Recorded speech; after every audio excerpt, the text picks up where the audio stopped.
Hi everybody, welcome back to this video. I'm Alexis Cáceres and today we are going to look at my favorite topic. This is phrasal verbs. Why are so difficult phrasal verbs? Is because in Spanish it doesn't have a meaning. Well, but it is important to understand because a phrasal verb is a verb plus a preposition. It is important to understand because English people use them all the time. The first phrasal verb is to get on. What does it mean? For example, when you are going to be asked by a person, hey, ¿te llevas bien con tus compañeros de trabajo? So, in English we say, hey, do you get on well with your colleagues? Do you get on well with your colleagues? Our second phrasal verb is to eat out. For example, when you have met a beautiful girl and you said to her, hey, ¿te gustaría comer afuera? In English we say, hey, would you like to eat out? Would you like to eat out? Our third phrasal verb is to grow up. What does it mean? For example, in Spanish, when I say I grow, it means yo crezco. But when I say I grew up, it means yo me crío. So, we can say, for example, I grew up in Cúcuta or I grew up in Cúcuta. Our third phrasal verb is to run out of. To run out of. For example, we can say we are running out of milk, we are running out of petrol, we are running out of time, we have to set off. Well, also, we can use this phrasal verb with the verb to be. For example, we are running out of time to visit my mother, and well, everything has to be used so. Our fifth phrasal verb is to look forward to. Well, we are going to use this verb, for example, when I fancy something. And for example, I'm looking forward to eating, I'm looking forward to working, I'm looking forward to do something. And for example, for this phrasal verb, you have to use the verb to be, but before to, you have to use the next verb in ing. For example, working, eating, traveling, racing, well, something. I am looking forward to just visiting my mother. I'm looking forward to working a lot. Well, our fifth phrasal verb is to slow down. This phrasal verb is very useful. For example, when you are speaking with a person through the cell phone, that person is speaking but very fast. You have to say, hey, please, can you slow down? Can you slow down? Or for example, if you are with other person in a car and that person is driving so fast, you have to say, hey, please, can you slow down? The phrasal verb is to watch out. What does it mean, this phrasal verb?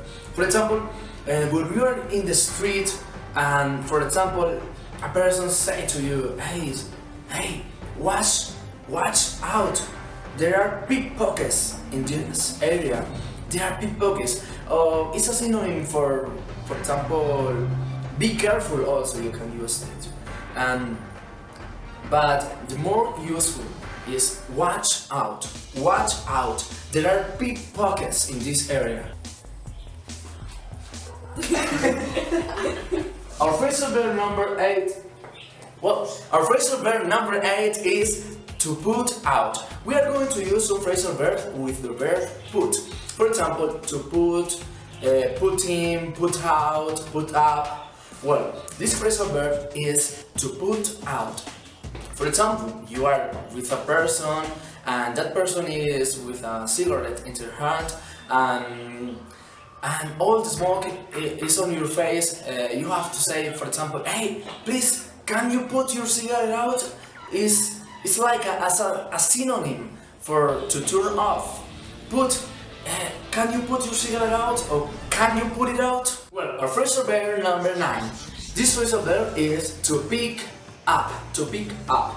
Well, for example, when a friend comes to you and he said to you, hey, please, Alexis, I am in the train station. Can you pick me up? Or can you pick me up? I am in the terminal. Or for example, when you are going to receive something, you can pick it up. You can pick it up something. Phrasal verb number 10. This phrasal verb is very useful. For example, for a vocabulary, a bank. For example, you have to receive some money from the cash machine. So you have to say, I need to take out. So this phrasal verb is to take out. I need to take out some money from the cash machine. 11th phrasal verb is to set off. When you have to leave some place, this phrasal verb is a synonym for to go out or to set or to leave. And for example, hey, I have to visit my mother. We have to set off at 10. We have to set off at 10. Or we are going to visit my mother tomorrow. We have to set off at 5. Well, this phrasal verb is a synonym for go out or to leave. Our 12th phrasal verb is to find out. This phrasal verb is... Excuse me for that intervention. So, our 12th phrasal verb is to find out. This verb is a synonym for discover. For example, if I want to know something, I have to say, hey, I want to find out. Or for example, a newspaper says, they found out who the murderer was. They found out who the murderer was. Well, phrasal verb number 13. This phrasal verb is to put off. To put off. For example, when you have to do something, you put it off every day. For example, I have to do some ironing. But I keep putting it off. I keep putting it off every day. Phrasal verb number 14. This phrasal verb is also to put off. For example, when you want to give a kiss, for example, a beautiful girl, but she doesn't have a good breath, you have to say, I would like to kiss her, but his breath put me off. My God. The next phrasal verb is to turn up. For example, you have to use this phrasal verb. For example, you have organized a party and nobody was presented in that place. You have to say, hey, I organized a party and nobody turned up. Is a synonym, for example, like to be presented in a place. My next phrasal verb is a synonym for to give. This phrasal verb is to hand in. I'm going to give you an example. I was in a test. I can say, I hand my test in to the teacher. I hand my test in to the teacher. The next phrasal verb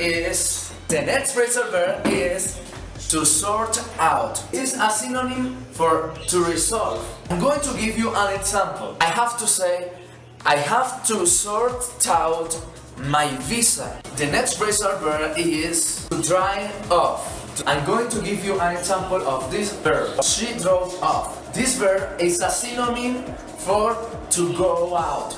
The next phrasal verb is, this is a synonym for spoil. I have to go a meeting, so I was late. I have to say, oh, excuse me, I am so late. It was because my car broke down. Guys, thank you for this opportunity, and well, I will wait for you in the next opportunity, and well, see you. This class will be very useful for you. It is an opportunity to learn more about new topics, new sentences, and well, in this opportunity, I hope that this class is so useful for you, because in the next videos we will learn more about different topics, differences between some grammar in English. My native language is Spanish, but well, I am trying to learn more about a new language. For that reason, I am here speaking with you. Well, bye bye, and see you in the next opportunity.